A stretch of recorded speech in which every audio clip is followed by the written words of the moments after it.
السلام علیکم ورحمۃ اللہ، امید ہے آپ سب خیریت سے ہوں گے۔ ہمارا دوسرا ٹاپک آج عقیدہ رسالت اور عقیدہ آخرت پر ہم بات کریں گے۔ ہم نے پہلے ٹاپک میں وحی اور اس کی ضرورت اور اسی طرح عقیدہ توحید پر گفتگو اور بات کیا تھا۔ آج عقیدہ رسالت اور عقیدہ آخرت پر بات کریں گے۔ عقیدہ رسالت یعنی ہم ایمان مفصل میں کہتے ہیں کہ آمنت باللہ، میں ایمان لایا اللہ پر، و ملائکتہ، ملائکہ پر ایمان لایا، و کتبہ، کتابوں پر ایمان لایا، و رسولہ، اور میں تمام پیغمبروں پر ایمان لایا، تمام رسولوں پر ایمان لایا۔ رسول کا مطلب کیا ہے، اسی طرح ہم یہ بات کریں گے کہ رسول و نبی میں فرق کیا ہوتا ہے، اور رسول بھیجنے کی ضرورت کیا ہے، اور رسول کا حکم ماننے کی اطاعت کرنے کا کیا حکم ہوتا ہے۔ رسول کا مادہ رسالت ہے، یعنی را سین لام سے یہ لفظ نکلا ہے،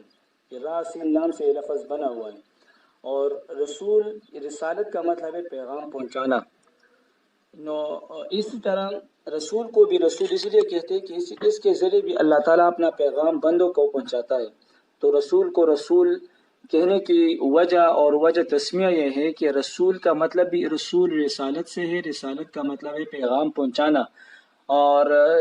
رسول کو بھی اس لیے رسول کہتے ہیں کہ وہ بھی اللہ تعالیٰ کا پیغام اللہ تعالیٰ کے بندوں کو پہنچاتا ہے۔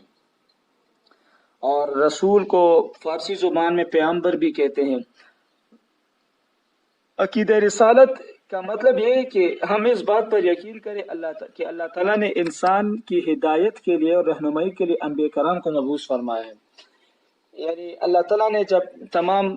مخلوقات کو پیدا فرمایا، انسان کو اشرف المخلوقات بنایا،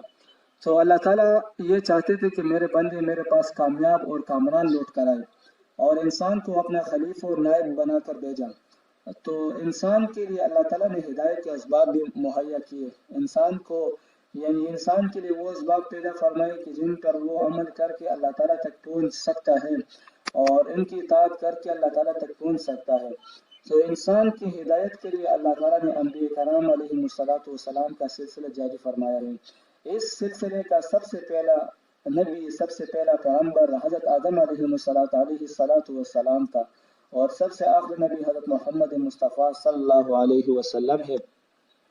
تو عقیدہ رسالت کا مطلب یہ ہے کہ ہم اس بات پر یقین کریں اور اس بات پر یقین رکھیں کہ اللہ تعالیٰ نے انسان کی ہدایت اور رہنمائی کے لیے انبیاء کرام کو مبعوث فرمایا ہے۔ تو یہ رسول کا مطلب اور رسالت کا مطلب یہ ہے، اور عقیدہ رسالت کا یہ مطلب ہے۔ اب نبی کسے کہتے ہیں؟ ہم کہتے ہیں کہ رسول، نبی، رسول کا مطلب تو واضح ہو گیا، اب نبی کسے کہتے ہیں؟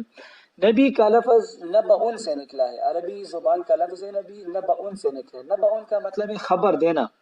خبر دینے والا یا خبر دینا۔ تو نبی کو بھی نبی اس لیے کہتے ہیں کہ وہ بھی اللہ تعالیٰ کی خبر بندوں تک پہنچاتا ہے، اللہ تعالیٰ کی خبر دیتا ہے بندوں کو، یعنی اللہ تعالیٰ کے احکامات، اللہ تعالیٰ کے فرامین ارشادات سے بندوں کو وہ آگاہ کرتے ہیں، اس لیے اس انسان کو نبی کہتے ہیں۔ یعنی نبی وہ انسان ہوتا ہے یا جس کو اللہ تعالیٰ نے مبعوث فرمایا ہو۔ کس لیے مبعوث فرمایا؟ لتبلیغ الاحکام الشرعیہ، یعنی شرعی جتنے احکام ہو اس کے لیے تبلیغ کے لیے اللہ تعالیٰ نے اس کو مبعوث فرمایا ہو۔ اللہ تعالیٰ نے ہر قوم اور ہر ملت، ہر قوم کے لیے، مختلف قوموں کے لیے اللہ تعالیٰ نے وقتاً فوقتاً اپنے انبیاء کرام علیہ السلام بھیجے ہیں، اور انبیاء کرام اور ہر نبی نے اپنے امت کو دعوت دی ہے اللہ تعالیٰ کی وحدانیت کی طرف، اللہ تعالیٰ کی اطاعت کی طرف۔ اللہ تعالیٰ فرماتے ہیں وَلَقَدْ بَعَثْنَا فِي كُلِّ أُمَّةٍ رَسُولًا، بتحقیق ہم نے ہر جماعت میں پیغمبر بھیجا، یعنی ہر قوم میں ہم نے پیغمبر بھیجا ہے، ہر امت میں ہم نے پیغمبر بھیجا ہے۔ لہٰذا ان کا مقصد اللہ تعالیٰ کے احکامات کو پہنچانا تھا، جو انبیاء کرام علیہ السلام نے بطریق احسن پہنچا دیا۔ رسول اللہ صلی اللہ علیہ وسلم، حضرت محمد مصطفیٰ صلی اللہ علیہ وسلم سب سے آخری نبی، خاتم النبیین ہے، یعنی ان کے بعد نبوت ان پر ختم ہو چکی، ان کے بعد نبی نہیں آنے والا۔ تو نبی علیہ السلام کا جو دین ہے اسلام، یہ پچھلے شریعتوں کو منسوخ کرنے والا ہے، یعنی پچھلے یہودیت، نصرانیت یہ گزر چکی ہے، یہ شریعت ان کو منسوخ کر رہا ہے، یعنی وہ اب منسوخ ہو چکی ہے۔ اللہ تعالیٰ فرماتے ہیں وَمَن يَبْتَغِ غَيْرَ الْإِسْلَامِ دِينًا، جو کوئی بھی اسلام کے علاوہ کوئی اور دین تلاش کرے گا، اس پر عمل کرے گا، فَلَن يُقْبَلَ مِنْهُ، ہرگز اس سے یہ قبول نہیں کیا جائے گا، وَهُوَ فِي الْآخِرَةِ مِنَ الْخَاسِرِينَ، اور اگر وہ ان پر عمل بھی کرے تو آخرت میں وہ نقصان اٹھانے والوں میں سے ہوں گے۔ تو یہ ہمارا عقیدہ ہے، ہمارا بنیادی اسلام اور ایمان کا عقیدہ ہے کہ رسول اللہ صلی اللہ علیہ وسلم نبی بھی ہے اور خاتم النبیین بھی ہے، یعنی صرف نبی نہیں ہے اور انبیاء کی طرح، بلکہ وہ خاتم النبیین یعنی اللہ تعالیٰ نے نبوت کا سلسلہ آپ پر ختم فرمایا ہے،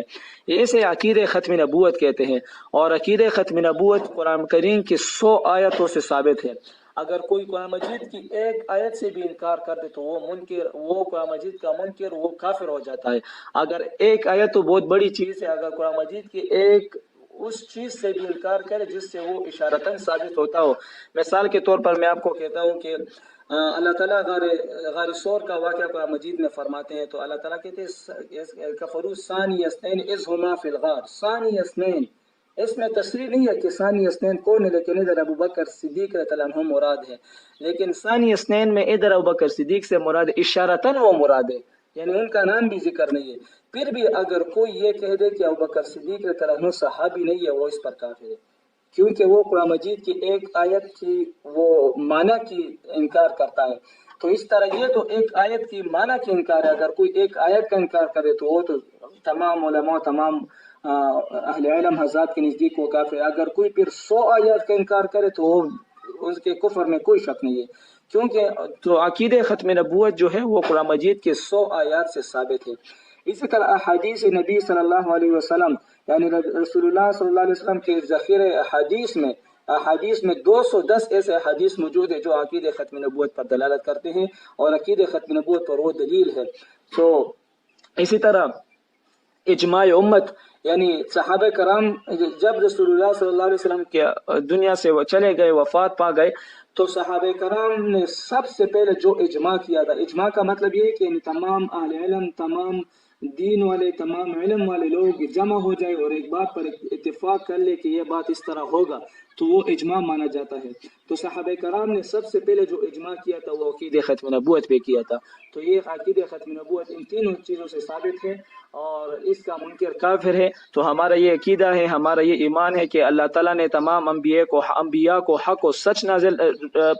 مبعوث فرمایا ہے، اور ان کی طرف اپنے احکامات نازل فرمائے ہیں تاکہ وہ اپنے بندوں کو پہنچائے، اور اس سلسلے میں نبی کریم صلی اللہ علیہ وسلم سب سے آخری نبی ہے، اور نبی علیہ الصلوۃ والسلام صرف نبی نہیں بلکہ خاتم النبیین ہے۔ یہ ہمارا عقیدہ ہونا چاہیے۔ اب رسول اور نبی میں فرق کیا ہے؟ رسول اور نبی میں فرق ہے کہ نبی عام ہے، رسول خاص ہے۔ اس طرح کے کہ رسول وہ ہے جو مخاطبین کو نئی شریعت پہنچائے، یعنی مثال رسول کے پاس اللہ تعالیٰ کی طرف سے کوئی نئی شریعت بھی ہوگی، یا رسول کے پاس اللہ تعالیٰ کی طرف سے کوئی نئی کتاب ہوگی۔ اور نبی اس طرح نہیں ہے، نبی یہ بھی ہو سکتے کہ وہ ایک ہی شریعت کو، مثال حضرت موسیٰ علیہ السلام کی شریعت ہے، اس میں بنی اسرائیل میں بہت سے ایسے انبیاء آئے ہیں کہ وہ حضرت موسیٰ علیہ السلام کی شریعت کی تبلیغ کے لیے آئے ہیں، یعنی ان کے پاس اللہ تعالیٰ نے نہ کوئی نئی کتاب بھیجی ہے، نہ اللہ تعالیٰ نے ان کو کوئی نئی شریعت دی ہے، بلکہ وہ جو حضرت موسیٰ علیہ السلام پر نازل ہوا تھا وہ اور لوگوں کو پہنچانے کے لیے، صرف تبلیغ کے لیے وہ آئے تھے۔ تو یہ نبی ہے۔ رسول وہ ہوتا ہے جو مخاطبین کو نئی شریعت پہنچائے، یعنی اللہ تعالیٰ کی طرف سے ان پر یا نئی کتاب نازل ہو جائے، یا ان کو نئی شریعت دی جائے، یا وہ نئی قوم کی طرف مبعوث ہو جائے، نئی قوم کی طرف مبعوث ہے۔ تو یہ رسول اور نبی میں بنیادی فرق ہے۔ اور اللہ تعالیٰ نے رسول کی اطاعت کا حکم فرمایا ہے اور رسول کی اطاعت کو واجب فرمایا ہے۔ اللہ تعالیٰ فرماتے ہیں یا ایھا الذین آمنوا اطیعوا اللہ واطیعوا الرسول، اے ایمان والو تم اللہ تعالیٰ اور اس کے رسول کی اطاعت کرو۔ تو اللہ تعالیٰ اپنے رسول کی اطاعت کو ایک حدیث میں من اطاع الرسول فقد اطاع اللہ، جس نے رسول اللہ کی اطاعت کی اس نے اللہ تعالیٰ کی اطاعت کی۔ تو اللہ رسول کی اطاعت کو اللہ تعالیٰ نے اپنی اطاعت سمجھا ہے۔ تو یہ اس سے ثابت ہوتا ہے کہ رسول کی اطاعت ہم پر کتنی واجب ہے۔ اللہ تعالیٰ نے ہمیں پیدا فرمایا، اللہ تعالیٰ نے ہمیں زندگی مبعوث فرمایا، تو اب اگر یہ کوئی سوچ لے کے سوچ کر بیٹھ جائے کہ میں اس دنیا میں بھیجا گیا ہوں میں نے زندگی بھی گزارنی ہے، میں نے صبح و شام گزارنا ہے، میں نے معاشرت کرنا ہے، میں نے تجارت کرنا ہے، میں نے لباس پہننا ہے، میں نے بہت سے امور دنیا کے کرنے ہیں، لیکن میں یہ کس طرح کروں، کون سے طریقے پر کروں؟ تو انسان کو اللہ تعالیٰ نے، مسلمان کو اللہ تعالیٰ نے یہ فرمایا کہ تم غیروں کے راستے پر چلو گے، غیروں کی اطاعت کرو گے۔ اللہ تعالیٰ فرماتے ہیں لَقَدْ كَانَ لَكُمْ فِي رَسُولِ اللَّهِ أُسْوَةٌ حَسَنَةٌ، بتحقیق تمہارے لیے اللہ کے رسول میں بہترین نمونہ ہے۔ اگر تم جو بھی کرنا چاہتے ہو، تمہارے رسول نے وہ سب کچھ کیے ہیں، تم اس کی اطاعت کرو۔ اس نے جس طرح انجام دیا ہے اسی طرح رسول نے گھر میں وقت گزارا ہے، اپنے بیویوں کے ساتھ وقت گزارا ہے، اپنے خاندان کے ساتھ وقت گزارا ہے، تم بھی اپنے گھر والوں کے ساتھ اسی طرح وقت گزارو جس طرح رسول اللہ صلی اللہ علیہ وسلم نے گزارا ہے۔ رسول اللہ صلی اللہ علیہ وسلم نے باہر زندگی میں معاشرت کیا ہے، یعنی لوگوں کے ساتھ مجلسیں بھی کی ہے، لوگوں کے غم میں بھی شریک ہوا ہے، لوگوں کے جنازے میں بھی شریک ہوا ہے، لوگوں کے خوشی میں بھی شریک ہوا ہے۔ کس طریقے سے شریک ہوا ہے وہ سب رسول اللہ صلی اللہ علیہ وسلم سے منقول ہے، تم بھی اسی طرح کرو۔ رسول اللہ صلی اللہ علیہ وسلم نے لباس زیب تن فرمایا ہے، کس طرح لباس فرمایا تھا، کس طرح انہوں نے کھانا کھایا تھا، کس طرح وہ چال چلن کے ساتھ چلتے تھے، کس طرح وہ لوگوں کے ساتھ باتیں کرتے تھے، کس طرح وہ لوگوں کو عزت دیتے تھے، یہ سب چیزیں رسول اللہ صلی اللہ علیہ وسلم سے ہمارے پاس منقول آیا ہے۔ تو ہمیں چاہیے کہ ہم اپنے رسول کی اطاعت کریں، غیر مسلموں کی اطاعت اور غیروں کے طریقے پر نہ چلے۔ تو سنت نبوی اور اس طرح رسول اللہ صلی اللہ علیہ وسلم کی اطاعت کو اللہ تعالیٰ نے اپنی اطاعت سمجھا ہے اور ان کی اطاعت کو واجب فرمایا ہے۔ اگر کوئی یہ کہے کہ میں رسول اللہ صلی اللہ علیہ وسلم کے عمل پر، یعنی ان کے عمل سے انکار کرتا ہے اور وہ ان کے طریقے پر نہیں چلتا، تو گویا وہ اس طرح ہے جیسے پورے اسلام سے وہ انکار کرتے ہیں، کیونکہ رسول اللہ صلی اللہ علیہ وسلم کا عمل تو صرف قرآن تھا، جو قرآن میں تھا وہ رسول اللہ صلی اللہ علیہ وسلم کی عملی زندگی میں بھی تھا۔ اگر کوئی رسول اللہ صلی اللہ علیہ وسلم کی عملی زندگی سے انکار کرے تو اس کا مطلب ہے کہ وہ قرآن سے انکار کرتا ہے۔ اللہ تعالیٰ فرماتے ہیں وَمَن يَعْصِ اللَّهَ وَرَسُولَهُ فَقَدْ ضَلَّ ضَلَالًا مُبِينًا، جس نے اللہ اور اس کے رسول کی نافرمانی کی وہ واضح گمراہی میں پڑ گیا۔ اس طرح اللہ تعالیٰ فرماتے ہیں فَلْيَحْذَرِ الَّذِينَ يُخَالِفُونَ عَنْ أَمْرِهِ، جو لوگ آپ کے حکم کی خلاف ورزی کرتے ہیں انہیں ڈرنا چاہیے، ان تصیبہم فتنۃ او یصیبہم عذاب الیم، انہیں ڈرنا چاہیے کہ ایسے نہ ہو کہ ان پر کوئی آفت آن پڑے یا وہ تکلیف اور دے عذاب میں نازل ہو ان پر۔ اس طرح دیگر جگہوں میں بھی نبی کریم صلی اللہ علیہ وسلم کی مخالفت پر اللہ تعالیٰ نے سخت عذاب کی وعید فرمائی ہے۔ مسلمانوں، اللہ تعالیٰ نے جنگ احد میں رسول اللہ صلی اللہ علیہ وسلم نے احد کی جنگ شروع کرنے سے پہلے اپنے فوج اور اپنے لشکر کی ترتیب فرمائی۔ تو ترتیب میں اس طرح فرمایا کہ 50 آدمیوں کو رسول اللہ صلی اللہ علیہ وسلم نے حضرت عبداللہ بن جبیر رضی اللہ عنہ کی امارت میں قیادت میں انہیں فرمایا کہ آپ ایک درہ ہے، ایک غار کے یعنی احد پہاڑ کے نیچے ایک جگہ ہے، اس میں آپ لوگ بیٹھ جائیں گے۔ تیر اندازوں کا یہ گروپ تھا اور آپ ہمیں بالکل ہماری مدد کی طرف نہیں آئیں گے، چاہے ہمیں پرندے کہا جائے، چاہے ہم قتل ہو جائے، چاہے ہم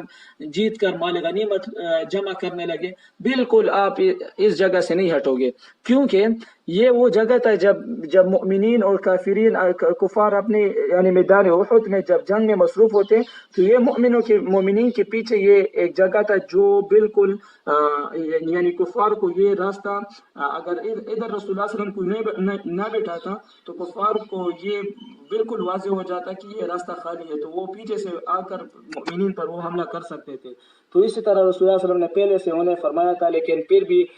کچھ لوگوں کو وہ بات واضح ہو گئی کہ بس ہم نے تو جنگ یعنی وہ ظاہر مومنین جیت گئے تھے کہ ہم نے تو جنگ جیت لی اور سارے مسلمان وہ مال غنیمت جمع کر رہے ہیں، کیوں نہ ہم بھی چلے جائے۔ ان کے امیر حضرت عبداللہ بن جبیر رضی اللہ عنہ نے بہت منع فرمایا کہ رسول اللہ صلی اللہ علیہ وسلم نے ہمیں تاکید فرمائی کہ جب تک میں نہ کہوں تم لوگ